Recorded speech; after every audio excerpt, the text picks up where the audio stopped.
Good morning, Louise. How are you? Good morning. Good morning. I'm very, very well, Bev. How are you?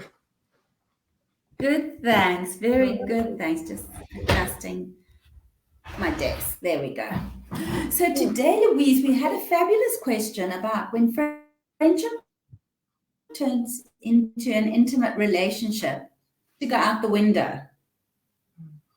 What do you think that changes? How do you see it with clients? Sorry, Bev. Is your internet connection okay? Because you completely froze for me. I didn't hear any of that. I'm not sure about everyone else. Yeah, Can you hear me? I'm just.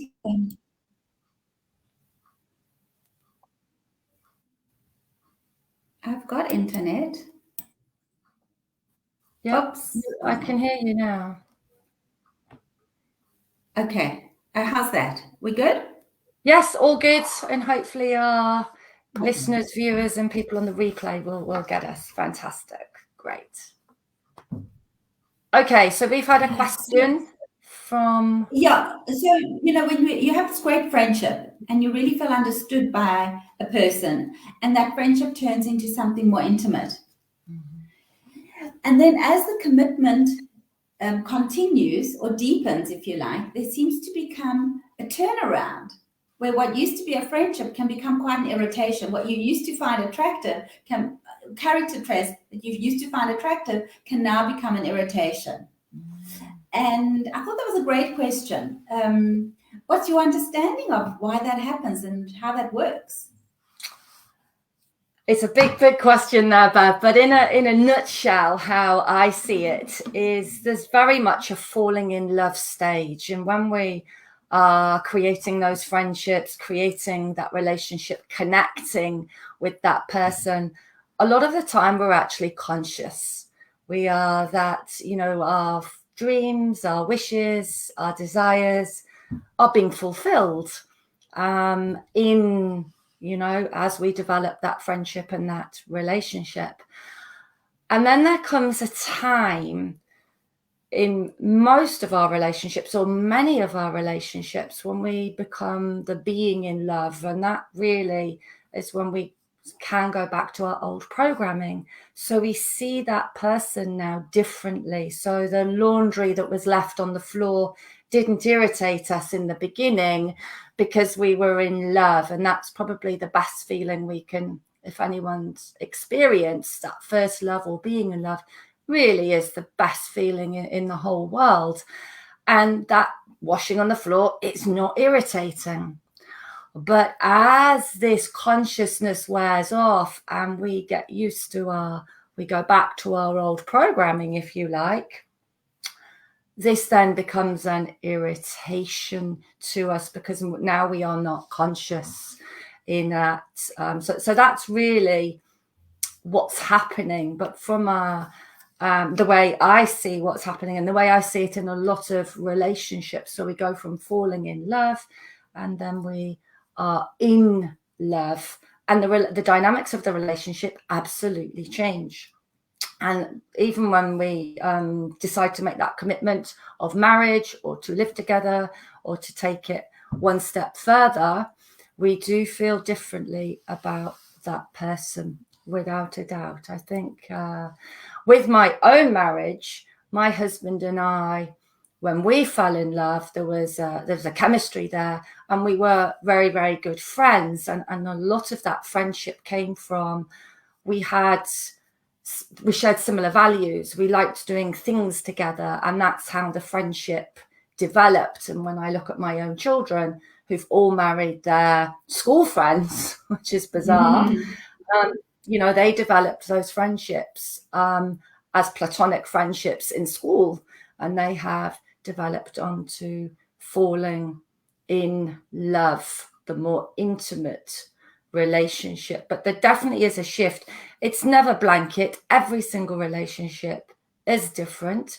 But I truly believe when we can become more conscious, more aware, more present, and we can step out of our old programming that runs the show, that childhood stuff, that stuff that we've learned through repetition, we can then really see what's going on in the situation. But it's very difficult to see that at first because we are conscious, we are falling in love. Does that make, I've tried to, it's quite a big topic, Bev, in a nutshell. It is a very big topic. And I love what you said about the childhood and the programming, because my understanding is that to create a conscious marriage or a conscious relationship, we need to understand that we're attracted to someone that we think is going to heal our childhood wounds. So whatever we didn't get from our parents or our early caretakers, we're hoping we're actually going to get from our partner, which is what happens in that friendship, early love stage. Another thing that happens is we're very keen to be giving, not only receiving. We're very keen to be lovers, which we aren't always taught how to be. We're taught how to look for the love we need. But at that stage, we're also very loving and giving. And as the commitment deepens, some of those very things that we were attracted to begin to irritate us because they seem to be parts of us that we have disowned. We were socialized, or our parents told us there's certain parts of you that seem unacceptable. So we disown them, we get rid of them. And suddenly our partner is bringing them up, because if I'm quite shy, oh, he's bubbly and outgoing. But then suddenly that bubbly and outgoing becomes to irritate me. He's always got to be the center of attention.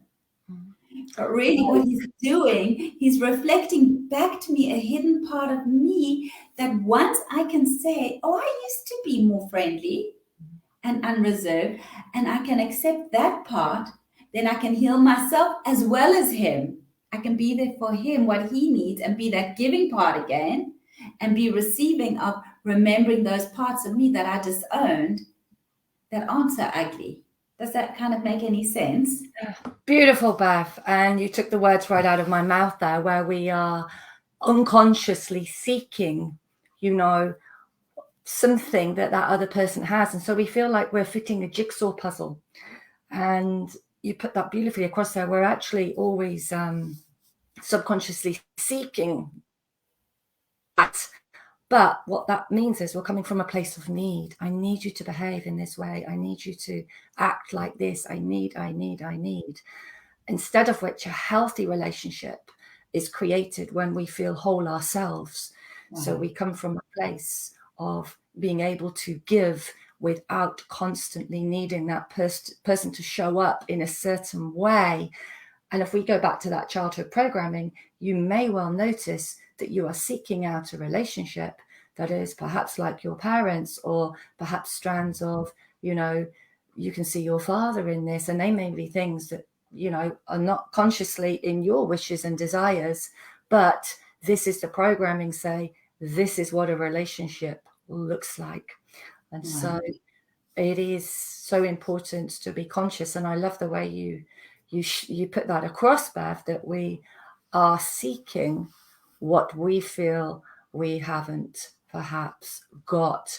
And that actually used to be the old style many years ago, back in the 50s in the UK, of relationship counselling, where it was actually promoted to look for someone who, if you weren't confident, that you would do very well if you were with a confident person. But actually, as we know it now, it's going to be a lot healthier relationship if you create your own confidence, as opposed to seeking that from someone else, because that person doesn't change. And then, as you said, Bev, that you become extremely disappointed because you thought that would happen and you thought you would feel good, but you don't. Right. And then the next part of, as you're saying, we choose people who are based on both our parents and our caretakers, or a teacher or a grandparent. Yeah. And then the consciousness part becomes, when I see you not as my adversary, when you trigger me, I suddenly stop and bring to consciousness, oh, you're not my adversary, you're actually on my team. You're here to be with me, not against me. And that's where the consciousness comes in, where you can pause and say, what did you just say? What happened there? Wow, why was I so triggered? Just look inwardly. So as you say, it's a really big topic. And I just wanted to say, Louise, This was a great question, and it was a great question that came up in your group. And we really want to encourage more of you to ask these questions that Louise and I can address. And if you're going to listen to this on the replay, please share your input, because this is helpful to everybody. It's not that Louise and I know everything and nobody else knows anything. Please share your input, and let's enrich each other and help each other along this journey of understanding relationships, especially our more intimate ones. Thank you, Bev. And yes, we really encourage that, because we're here for you and to create this community. And as Bev says, we certainly don't know it all, and we have very open minds, and we're always open to learning. And it's all about encouraging others, and it's a very safe place in order to share our worries and, our intimate issues, as we all we all experience them along the way. Relationships are probably the most difficult thing you'll try and navigate in life, because they are so complex, and the human being is complicated, and to bring two human beings together becomes even more complicated.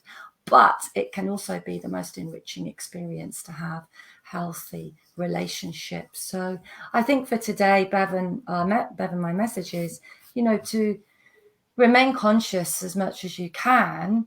And so you can really understand that these things are about you. You are the creator of what it is, you see in your physical world. And perhaps it isn't about that other person. And perhaps it is much more about your own stuff, your own programming, your own views, your own ideas, your own experiences of your childhood, of your upbringing, and how you see a relationship. That other person may see a relationship very differently. And so always stand by your values and what you believe in, but go in with an open mind, and go in knowing that you absolutely might be wrong. And I think that's really tough to do. And Right. it's a great mindset if you can cultivate that. Beautiful. Thank you. And know that you usually have chosen the perfect partner, even if it doesn't look like that. Yeah. Bye-bye. Thank you. Take care. Thanks very much. Bye, Bev. Bye, everyone.